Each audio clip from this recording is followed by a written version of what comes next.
Kiai Haji Abdul Hamid Pasuruan, dari masa kecil hingga karamahnya. Kiai Haji Abdul Hamid atau lebih dikenal Mbah Hamid lahir pada tahun 1333 Hijriah, di Desa Sumbergirang, Lasem, Rembang, Jawa Tengah. Ayahnya bernama Abdullah bin Umar, seorang tokoh Islam yang rajin dan taat beragama. Sedangkan ibunya bernama Raihanah, putri dari Kiai Sidik. Masa kecil, berdasarkan buku Kiai Haji Hashim Asari dan Kiai Haji Abdul Hamid Bapak NU kita karangan Abdullah Sodik dan percik-percik keteladanan Kiai Haji Abdul Hamid karangan Hamid Ahmad, disebutkan nama kecil Kiai Haji Abdul Hamid adalah Abdul Muti atau dipanggil Dul. Ia adalah anak keempat dari 12 bersaudara yang dilahirkan dari rahim Nyai Raihanah. Mukti kecil bukanlah anak manis yang sehari-harinya diam di rumah, melainkan tumbuh sebagai anak yang lincah, ekstrovert dan nakal. Meskipun begitu, Mukti rajin membantu orang tuanya. Dalam usianya yang masih kecil, ia dididik oleh ibunya dan membiasakan salat 5 waktu berjamaah. Bahkan, saat Mukti ketinggalan salat berjamaah, ia menangis sehingga sang ibu mengulangi salatnya dan berjamaah bersamanya. Mukti juga sering disuruh ibunya membawakan oleh-oleh untuk disampaikan kepada gurunya dan ia merasa senang sekalipun oleh-olehnya sederhana. Hal ini menunjukkan bahwa masa kecil Mukti bersih dari sifat sombong. Pada saat itu di Lasem memiliki ulama besar yang disegani masyarakat, yakni Kiai Masum, Mbah Masum, Kiai Baidowi, dan Kiai Muhammad Sidik. Masa pendidikan, pada usia 7 tahun, Mukti dididik dan dibimbing sendiri oleh ayahnya dalam belajar Al-Quran dan dasar hukum Islam. Pada usia 7 tahun itu pula ia sudah hafal nadam balagah Jawahir Al-Maknum. Kemudian dalam usia 9 tahun ia sudah mulai menghafalkan kitab gramatika bahasa dan sastra Arab Alfiyah Ibnu Malik yang juga dengan bimbingan langsung dari ayahnya. Sebagai orang yang taat beragama, ayah maupun ibunya memang mengharapkan agar anaknya bisa menjadi orang yang berbudi luhur di kemudian hari. Pada usia 12 atau sekitar tahun-tahun 1926 sampai tahun 1927, ia dipondokkan ke pesantren Kasingan Rembang. Pesantren ini diasuh oleh Kiai Haji Kholil bin Harun, mertua Kiai Haji Bisri Mustafa. Di pesantren Kasingan ia mendalami ilmu gramatika bahasa dan sastra Arab seperti ilmu nahwu, sorof, balagah dan arut selama kurang lebih 1,5 tahun. Pada usia 13, ia diperintah ayahnya dan mengabdi kepada kakeknya Kiai Muhammad Sidik, Mbah Sidik di Jember, Jawa Timur.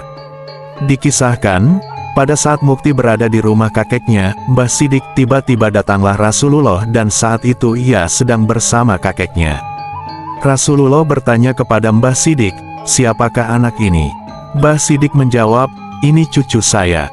Kira-kira 2 tahun kemudian, Rasulullah datang kembali dan berpesan kepada Mbah Sidik supaya cucunya yang bernama Abdul Hamid diajak pergi haji.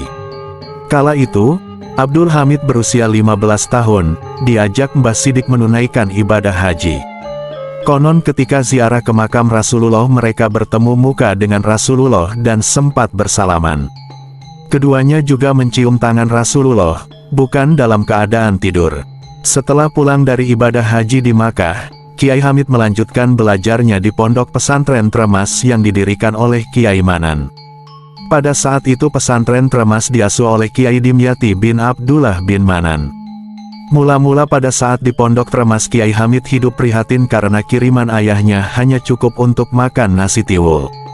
Celakanya, lokasi warung langganan Hamid jauh dari pondok.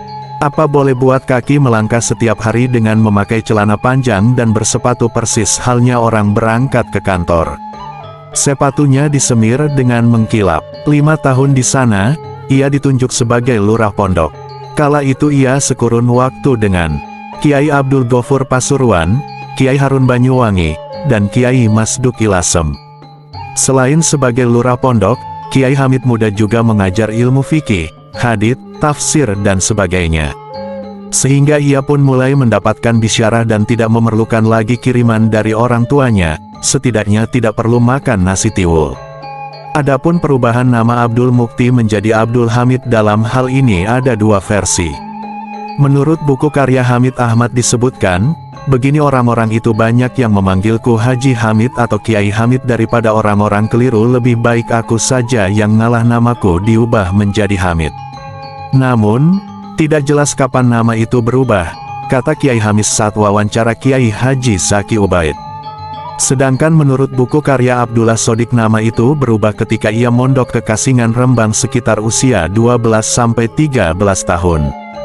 Kiai Hamid menikah. Kiai Hamid menikah di usia 22 tahun dengan sepupunya sendiri yakni Nyai Hanafisah bin Kiai Haji Ahmad Kusyairi bin Kiai Haji Muhammad Sidik.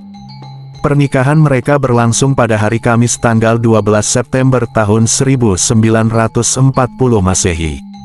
Disebutkan dalam undangan akad nikah dilangsungkan di Masjid Jami Pasuruan pukul 13 waktu Indonesia Barat, kemudian dilanjutkan walimah pada pukul 14 waktu Indonesia Barat. Namun, hal ini tidak sesuai rencana karena mempelai pria terlambat datangnya. Terpaksa acara walimah dimulai saja meski tanpa kehadiran mempelai pria.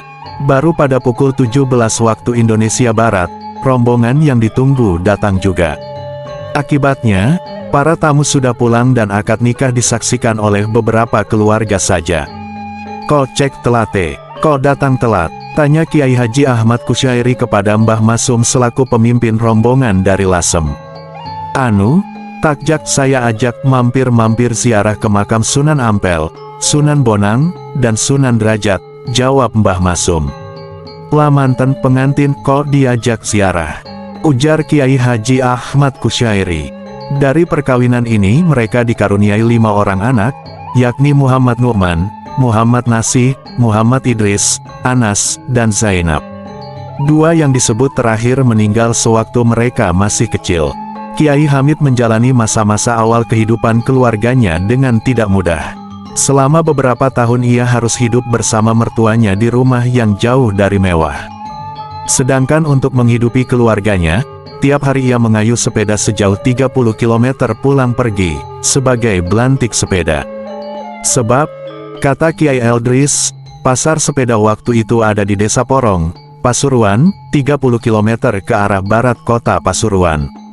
Kendati demikian tidak pernah sekalipun terdengar keluhan darinya. Bahkan ia sedemikian rupa dapat menutupinya sehingga, tak ada orang lain yang mengetahui. Uwong tuwa kapan nda digudo karo anak utawa keluarga, ndak endang munggah derajate orang tua kalau tidak pernah mendapat cobaan dari anak atau keluarga. Dia tidak lekas naik derajatnya, katanya suatu kali mengenai ulah seorang anaknya yang agak merepotkan. Kesabaran Kiai Hamid juga diterapkan dalam mendidik anak-anaknya. Menurut Kiai Idris, mereka tidak pernah mendapat marah, apalagi pukulan dari ayahnya. Ayahnya lebih banyak memberikan pendidikan lewat keteladanan. Nasihat sangat jarang diberikan. Akan tetapi, untuk hal-hal yang sangat prinsip, salat misalnya, Kiai Hamid sangat tegas. Setelah beberapa bulan setelah menikah, Kiai Hamid diperintah oleh Kiai Haji Ahmad Kusyairi menggantikan kedudukannya sebagai pengasuh pondok pesantren Salafiyah. Sedangkan Kiai Haji Ahmad Kusyairi pindah ke Glenmore Banyuwangi, mengajar dan mendirikan pesantren sendiri. Kiai Hamid memang sosok yang rajin belajar. Ia sering membeli kitab untuk dipelajari sendiri. Bahkan, setelah berkeluarga di Pasuruan, ia masih mengaji kepada Habib Ja'far bin Syican Assegaf, seorang tokoh ulama yang sudah terkenal waliullah. Menurut beberapa riwayat, sewaktu berada di Pasuruan Kiai Hamid mempunyai rutinan yakni setiap sore menghadiri pertemuan pengajian dengan metode musakarah yang diselenggarakan oleh Habib Ja'far bin Syican pukul 16.30 pukul 19.30 waktu Indonesia Barat. Dalam pengajian tersebut dihadiri oleh para ulama yang spesifik membahas diniyah ini, dipergunakan kitab Ihya Ulumuddin karya Imam Ghazali. Dalam hal ini Kiai Hamid sering ditunjuk oleh Habib Ja'far sebagai juru bicara untuk menyampaikan kesimpulan aplikasi masalah dari beberapa poin kalimat. Berkat kumpul dengan para ulama terutama Habib Ja'far, kewalian Kiai Hamid mulai tampak, meskipun sebelum bertemu Habib Ja'far kewalian Kiai Hamid sudah ada. Kiai Haji Abdul Hamid pergi ke Baghdad setiap tahun. Bermula dari kisah yang dialami langsung oleh Kiai Masyudi, Sanan Kulon, Blitar, yang diceritakan sekitar tahun 2007 hingga 2008 sebelum wafat.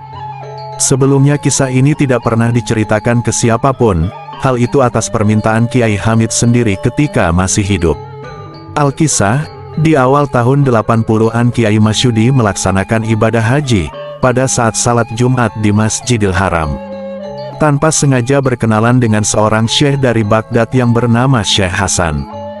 Mengingat keduanya memang alim dan fasih, perkenalan berbincangan menjadi akrab diliputi kehangatan dalam bahasa Arab. Kejanggalan terjadi saat Kiai Masyudi mengenalkan bahwa dirinya berasal dari Jawa Timur. Syekh Hasan bertanya yang jika di Indonesia kan kurang lebih begini, apakah Anda kenal dengan Kiai Abdul Hamid Pasuruan? Kiai Masyudi agak kaget dan balik bertanya, beliau itu guru kami yang masyhur kealimannya. Ya Syekh Hasan, dari mana Anda mengenal Kiai Hamid? Ternyata jawaban Syekh Hasan lebih mengagetkan lagi, yang intinya bahwa ia kenal baik dengan Kiai Abdul Hamid Pasuruan, sebab sang Kiai selalu hadir pada acara Hail Syekh Abdul Qadir Jailani di Baghdad. Tidak hanya itu, saat di Baghdad Kiai Hamid selalu bermalam di rumah Syekh Hasan ini rutin setiap tahun. Singkat cerita, selepas salat Jumat sebelum keduanya berpisah, Syekh Hasan mengakhiri percakapannya dengan menitipkan salam kepada Kiai Hamid, yang intinya Syekh Hasan menunggu kedatangan Kiai Hamid pada Hail Syekh Abdul Qadir tahun depan di rumahnya di Baghdad. Sesampainya di tanah air, karena amanah titipan salam Syekh Hasan, Kiai Masyudi sowan langsung kepada Kiai Hamid.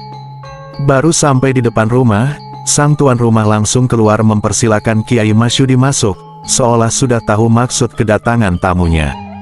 Bahkan Kiai Hamid mendahului menyapa dengan berbisik ke telinga Kiai Masyudi, "Nak Masyudi, jangan cerita ke siapa-siapa ya kalau bertemu Syekh Hasan. Salam sudah saya terima, mohon jangan cerita siapa-siapa." Setelah Kiai Hamid wafat, Kiai Masyudi menyampaikan kisah ini kepada salah satu menantu Kiai Idris, putra Kiai Hamid, agar menanyakan langsung ke Kiai Idris Hamid, apakah dahulu abahnya setiap tahun selalu pergi ke Baghdad. Namun putra Kiai Hamid itu menjelaskan, bahwa abahnya belum pernah pergi jauh kemana-mana, kecuali pada saat melaksanakan haji. Subhanallah, karamahnya para wali. Memang, dalam buku Ziarah Wali Kiai Hamid Pasuruan dan Tradisi Islam Nusantara karangan Dr. Badrudin, M.H. diceritakan karamah Mbah Hamid weruh sakdurunge winarah tahu sebelum kejadian. Diceritakan, suatu ketika ada seorang tamu dari luar kota sowan kepada Kiai Hamid. Seperti biasa para tamu memberikan amplop atau uang kepada Kiai Hamid sebagai bentuk penghormatan atau dikenal dengan istilah salam templek. Orang yang sowan ingin memberikan uang sebesar Rp10.000 kepada Kiai Hamid. Namun, karena terburu-buru, dia belum sempat menukarkan uang sehingga masuk ke dalam Kiai Hamid dia mempunyai selembar uang Rp10.000. Rencananya uang Rp10.000 diberikan kepada Kiai Hamid dan sisanya dibuat ongkos. Pulang ke daerahnya, dia mencoba menukarkan uang kepada para tamu di sampingnya, tetapi para tamu tidak ada yang mempunyai uang pecahan Rp10.000. Tiba-tiba Kiai Hamid keluar untuk menemui para tamu, termasuk orang tadi. Semua tamu bergegas sowan dan duduk di depan Kiai Hamid. Setelah selesai semua tamu berpamitan kepada Kiai Hamid, termasuk orang itu.